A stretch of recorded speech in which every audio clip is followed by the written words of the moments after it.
Good evening, and thanks for joining us this Sunday evening. I'm Keely Van Middendorp. First tonight, in news from north central Montana, one person is recovering after an encounter with a grizzly sow and her young cub earlier this morning. Montana Fish, Wildlife and Parks spokesperson Greg Lemon says that a group was camping and floating on the Sun River earlier today when a man stepped into the bushes on the river's edge around 8:30 a.m., separating the sow and her cub. Now, the bear immediately attacked the man, who suffered several bite wounds to his abdominal area that were described as non-life-threatening. He was flown to a local hospital where he is recovering. FWP investigated the incident and no further action is being taken. Lemon says this is the time of year when people need to be especially bear aware.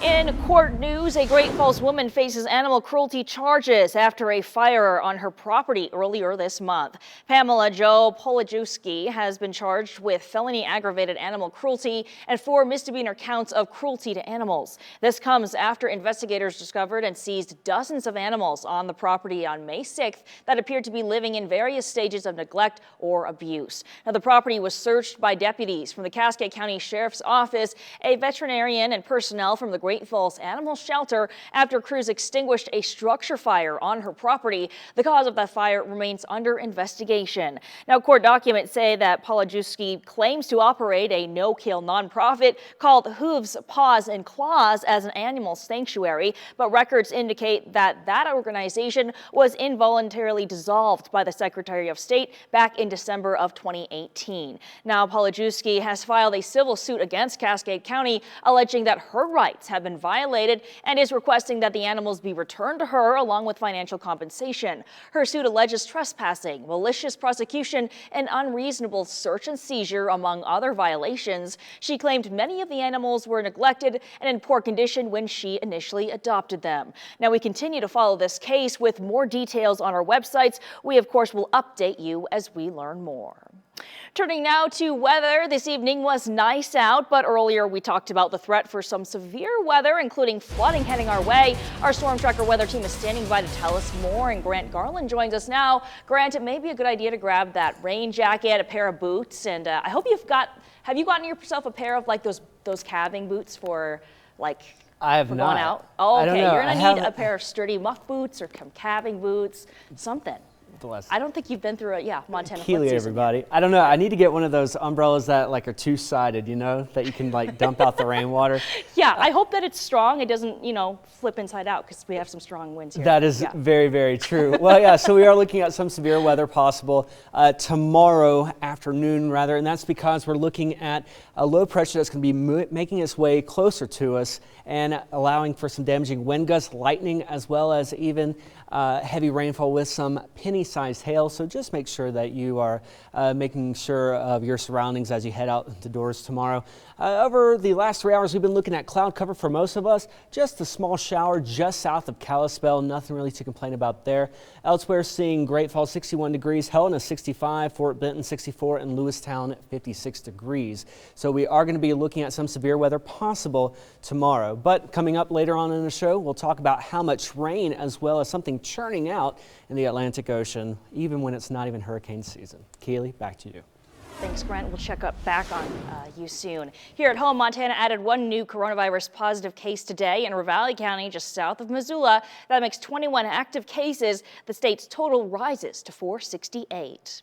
And in our education headlines, the coronavirus is changing long-standing traditions, but people are still finding ways to celebrate even through uncertainty. A Helena church held a graduation ceremony for the class of 2020 this afternoon. 6 Capitol High graduates stood in the parking lot of our Redeemer's Lutheran Church as cars drove by and congratulated them. Each student is part of the church's youth group. About 50 cars arrived in the hour ceremony. And one well-known program within the Great Falls community, Excellence in Education, recognizes high-performing seniors and the educators who have guided them along the way. Here's the second installment of our 4-part series featuring Great Falls High's Samantha Faulkner. Excellence in Education Samantha was born with Stickler syndrome, a genetic syndrome or disorder that affects her vision, joints, and hearing. Now, despite these challenges, she's remained determined on her path to success, acing a AP and honors classes, and even learning a foreign language despite being hard of hearing. Now, while she has always been a highly motivated student, she credits her willingness to advocate for herself and learn new things to her teachers, Suzanne Sturgis and Diane Moog. I don't think I would be half as successful without them. Graduating with A's in all 5 of my AP classes this year, it wouldn't have been possible without them, and who knows if I would have been thought about transferring to a public school without Moog, and thought about pursuing a minor in Spanish without Sturgis, making it super easy for a hard of hearing person to learn. Samantha and her teachers are 3 of 45 Great Falls High honorees from this year's Excellence in Education program. Tune in next Saturday for a story from a Paris Gibson education student. And Norman Asbjornson has never been shy about giving back to the state of Montana. The Winifred native and multimillionaire founded the air conditioning company Aon in 1987 and has used his success as a platform to recognize the town and the state where he grew up. MTN's Matt Holzaffel has more on his latest act of kindness. It was part of my life. This is where I came from. This is where I originated. Part of why I am is because of this town, the school, the university. On May 15th, Aon Incorporated announced that its board of directors had approved a donation of $1.25 million to the Winifred, Montana Public School District in honor of the company's founder and executive chairman, Norman Asbjornson. That money will go towards the construction of a new public school building in Winifred, Norman's hometown. Norman says that giving back is natural for him because he owes so much to the town where he grew up. It means everything to I grew up here. So it's very much an integral part of me. This is where I have my memories of my childhood. This is where I have memories of people and events and things which have made me what I am. Like many high schools across the country, Roy Winifred streamed their graduation online on Saturday for the families and friends that couldn't be there in person due to the coronavirus pandemic. But in attendance was Gary Fields, the president and new CEO of Aon, with a big check. Just not quite as big as the place in Norm Asbjornson's heart that's reserved for Winifred, Montana. There's a lot more to being successful than just your own self. You're a composite of all your experiences and all the people who've helped you along the way and all the various things which have affected your life and made you such a person that you can succeed. The town is becoming a better town all the time, and it's raising a lot more fine citizens for the future who I hope will someday return the favor to the town when they're capable and continue to make Winifred and Montana a better town and a better state. In Winifred, Matt Holzaffel, MTN News. And Gary Fields says he plans to come back to Winifred to see the new school building when it's completed. The time now is 10:11, and up next, ag leaders are having to get creative during this year's field days. We'll have more from campus next. Powered by the Montana Television Network. The 10 o'clock news continues on Montana's News Leader. And welcome back. Well, Montana State University and its 7 Montana Agriculture Experiment Stations have made the difficult decision to cancel their 2020 in-person field days. But they will share their research virtually. The Montana Ag Network's Lane Nordland has more. We are still hammering out the exact details, but all the speakers and all the people you normally get to interact with on a plot tour or on a wagon or standing out looking at a bunch of cattle or range work that we're doing in Montana will happen. It will just happen through either a recorded or a live broadcast, and we're still trying to hammer out how best that'll look. But Dr. Phil Bruckner will talk about the new winter wheats, whether that be a forage variety or his new winter wheats. Myself or some others could be talking about how we're integrating cattle into grazing cover crops. So those normal talks will take place. It'll just take place as recorded or in a semi-live format so we can get questions and answers back. While the in-person field days won't occur, MSU knows the importance of sharing their research to enhance Montana's #1 industry. I ran this by a couple producers because we all work with advisory councils throughout the state of Montana. And actually, some of the producers were actually very excited. They absolutely mandate that we continue to do these person-to-person, face-to-face contacts when it's safe and prudent.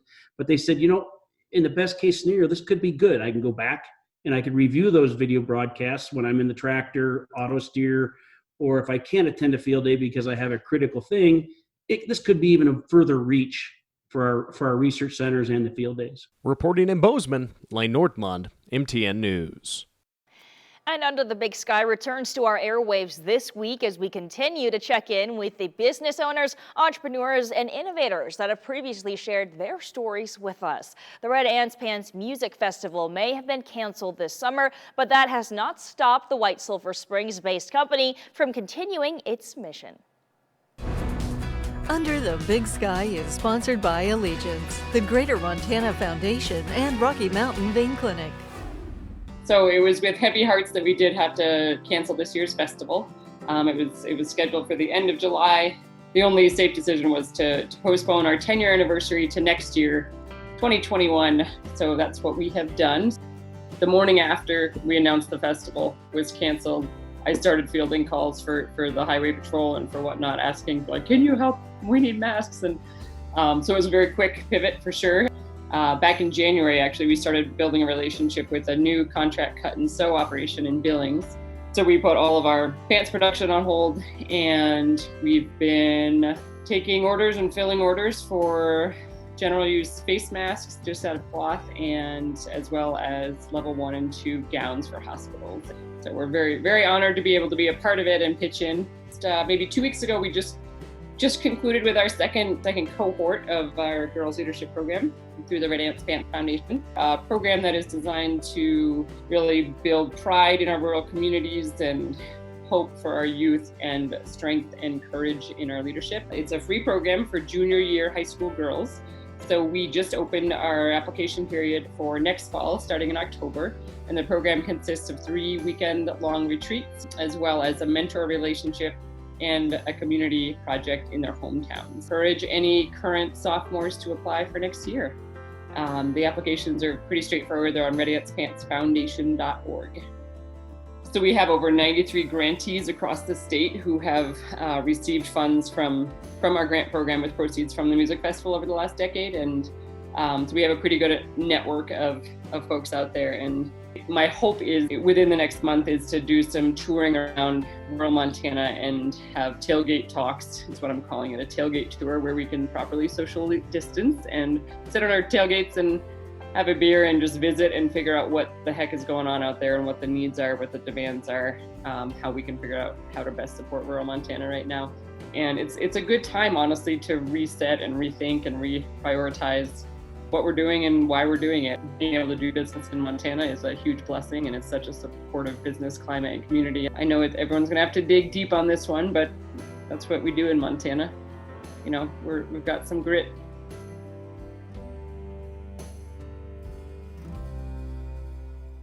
And to learn more about Red Ants Pants, watch our full story at underthebigsky.com. We're back with one last check of your weather. Brandon is actually just about to tell us what that is after the break. That's right, and we are looking at temperatures 56 in Lewistown, 61 in Great Falls. The high today, though, got up to around 72 degrees here in Great Falls. The record set back in 2006 at 87 degrees, also the year that Captain Jack Sparrow went after Davy Jones' heart. Don't worry, we'll talk more about that and more after this break.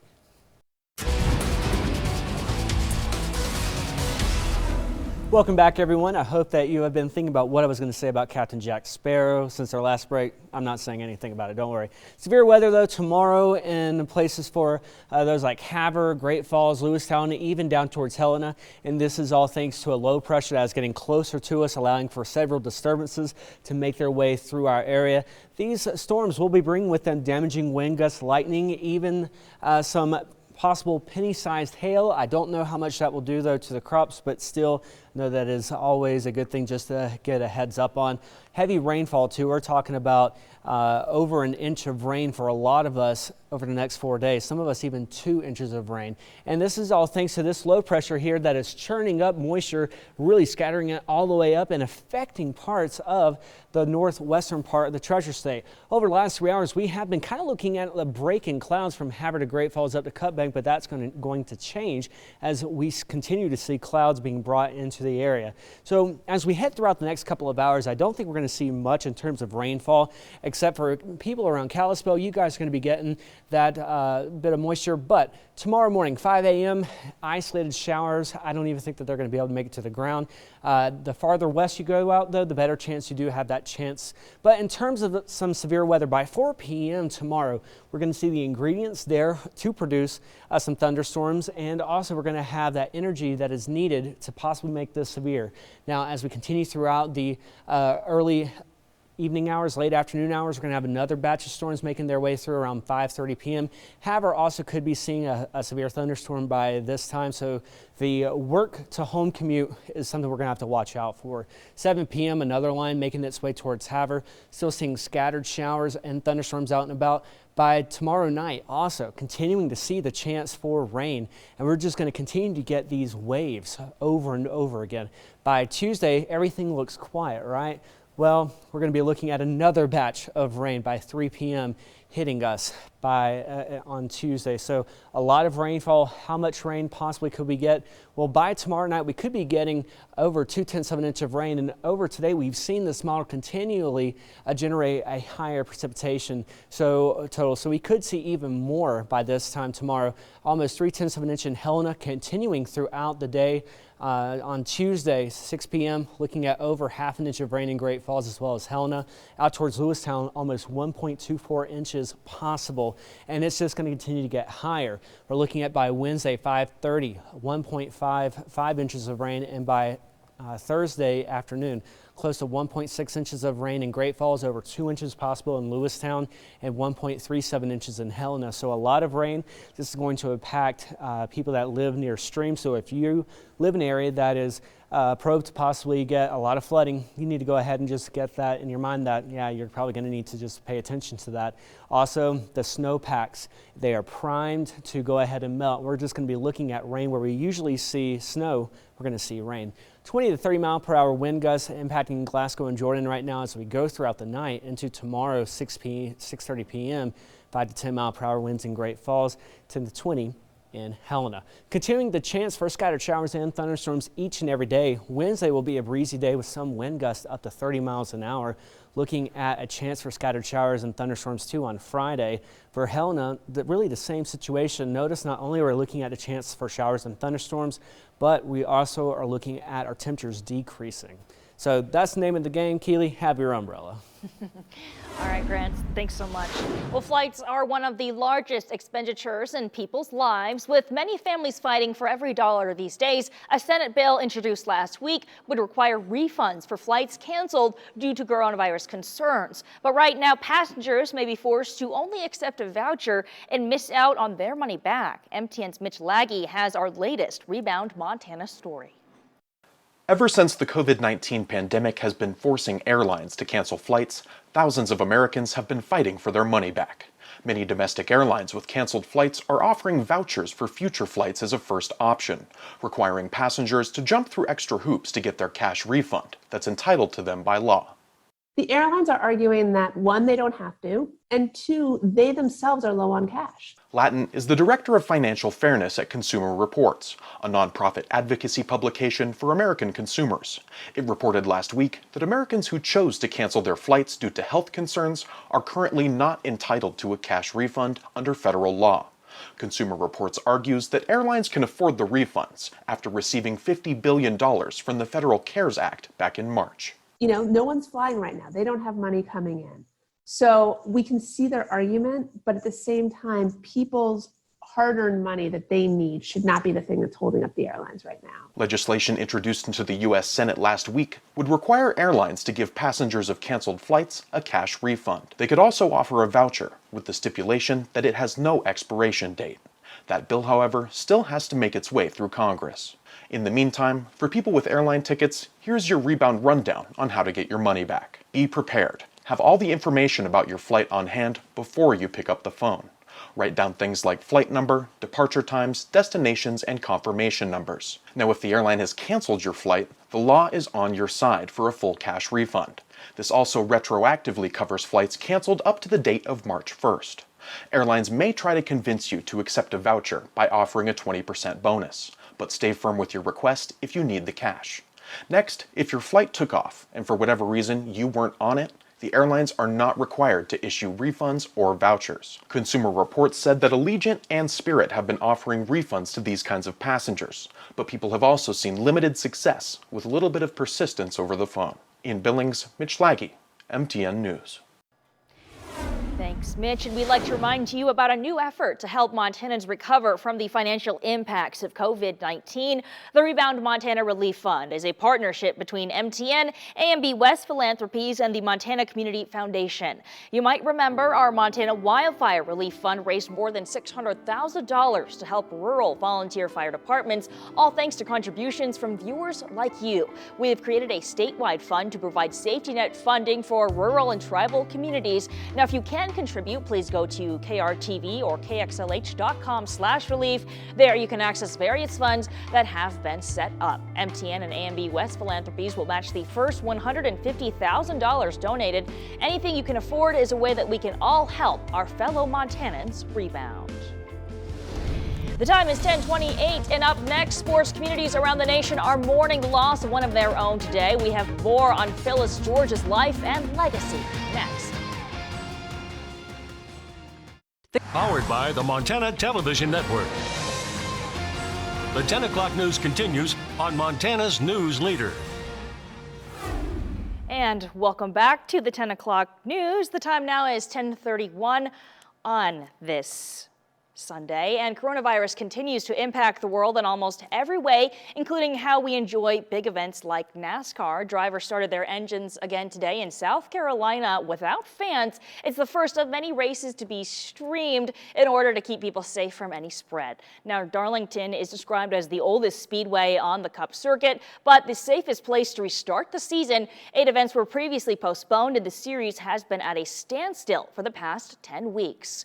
And historic Churchill Downs opened Saturday with new safety protocols and no fans. The delayed spring meet began yesterday, but will look very different this year. The grandstands will be empty with no fans allowed inside. Churchill Downs also has strict safety protocols in place, which include testing all trainers, jockeys, and other personnel.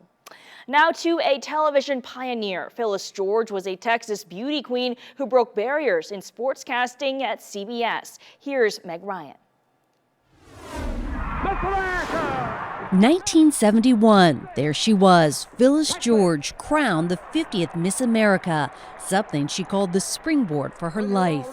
She joined the CBS family in 1975, the first woman to co-anchor the NFL Today. The Women's Super Bowl was just held. Her colleagues said she gave depth to athlete interviews, here with Joe Namath. What is wrong with the New York Jets? That male reporters never could. 10 years later, George took on morning television on the CBS Morning News. Over the years, she covered many of the biggest stories in sports and news. I hope I broke that glass ceiling for a lot of women. I did for myself. I hope that more women will benefit from what I did. In still another role, she became First Lady of Kentucky following her marriage to former Governor John Y. Brown. Phyllis George died in Lexington, Kentucky from a non-COVID-related illness. She was 70 years old. Meg Oliver, CBS News. Into tomorrow, we will have the chance for some isolated severe thunderstorms possible in the afternoon as several waves of showers and thunderstorms make their way through the Treasure State, not only for us, but also for Helena, Havre, and also potentially Cut Bank. All right, so possibly rain jacket, boots, canoe, maybe. Bring it. May You have got to it. paddle to your next pizza appointment. Yeah, news for food fanatics around Marketplace. In Great Falls, Howard's Pizza Southwest 50s location announced their last night of operations at that address was tonight. Now, some good news, though. There are still 3 other locations to grab yourself a slice of Howard's. We have those details on our website. And of course, Grant, being new to Great Falls, have you tried Howard's Pizza? I haven't, but that's sad they're closed. Why are they closing? No, but there's 3 other locations. So you got plenty of time to try the sauerkraut pizza. You know, there's the Steinhaus special, some other good ones. So, all right. Yeah, we got to get you educated. I'm ready. I'm ready. All right, well, that's all the time we have tonight at 10. Thanks so much for joining us. Have a great rest of your weekend.